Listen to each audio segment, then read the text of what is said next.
By now, there won't be a soul left in the country who doesn't know that television has been celebrating 25 years in New Zealand. But another quarter-century anniversary is just slipping by, and it too has provided thousands with heart-stopping drama, excitement and entertainment. Athletic Park's Millard Stand.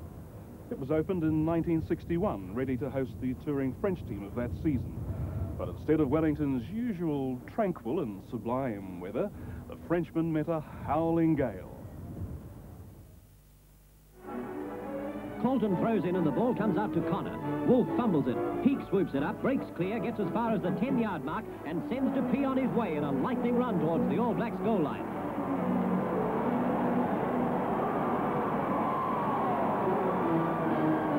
A great run by a great winger, and France is in the lead by 3 points to 0 with 18 minutes to play. Watch that ball as Albanadeo attempts the conversion.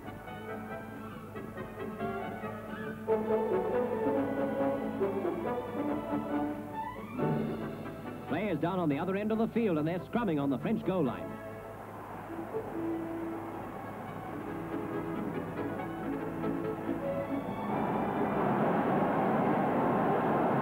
Tremaine it is who scored. Level pegging at 3-all, and it's up to Don Clark to put the home team in the lead.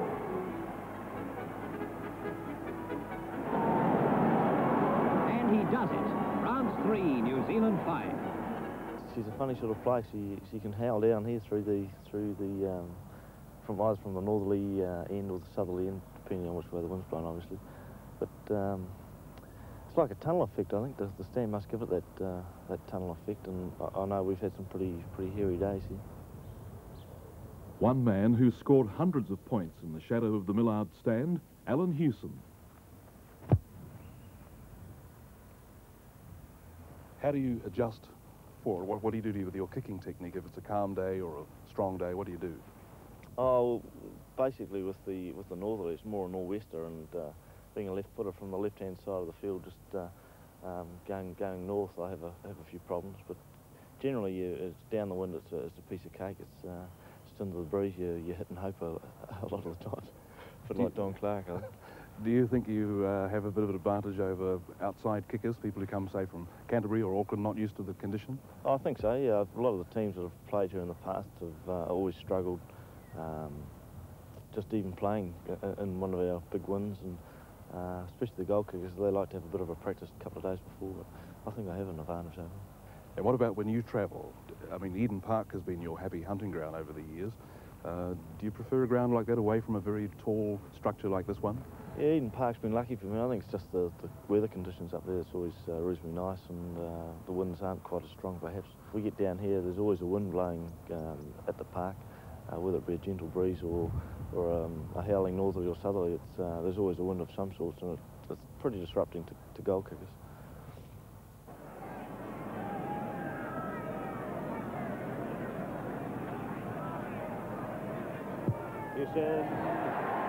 Chips it through for 9-0 to New Zealand after 29 minutes.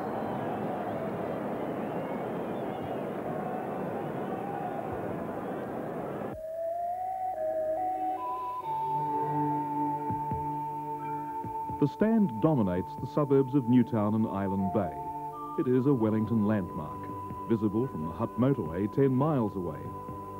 It's been the last great structure erected on a block of land originally leased from the Trustee for Native Reserves nearly a century ago.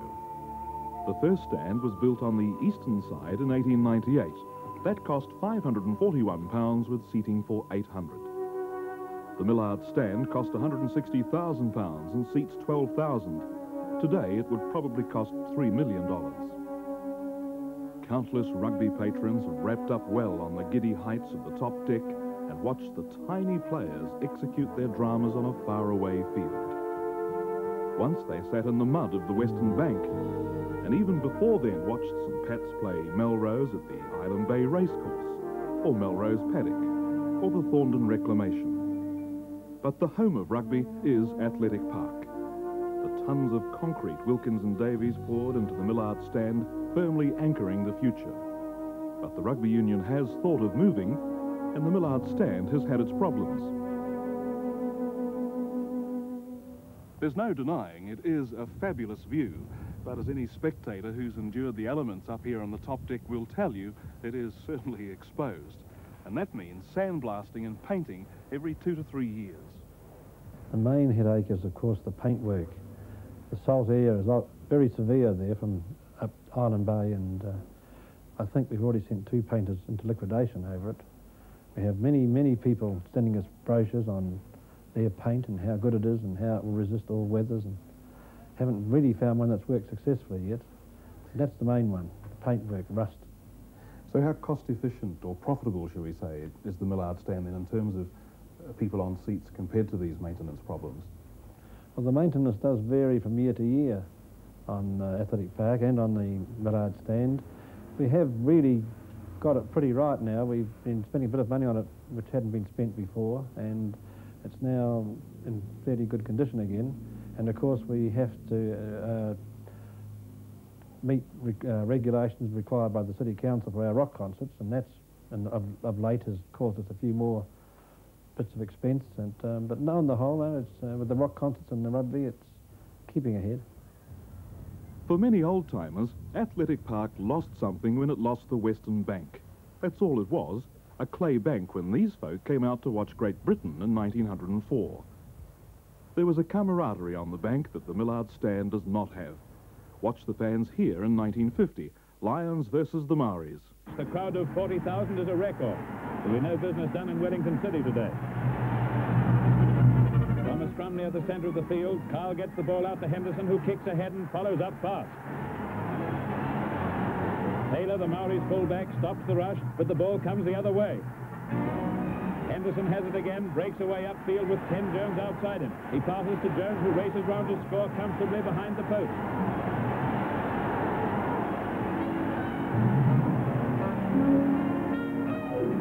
Lewis Jones, British Isles fullback, has no trouble with the kick from right in front.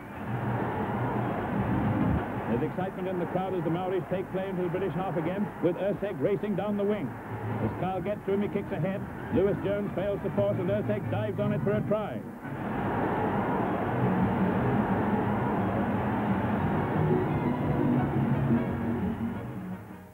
But despite strong opposition, Norman Millard pressed for the new grandstand.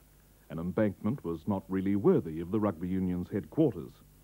And the extra seats were badly needed to hold the huge crowds which descend on Wellington when they hold a shield or host a test match.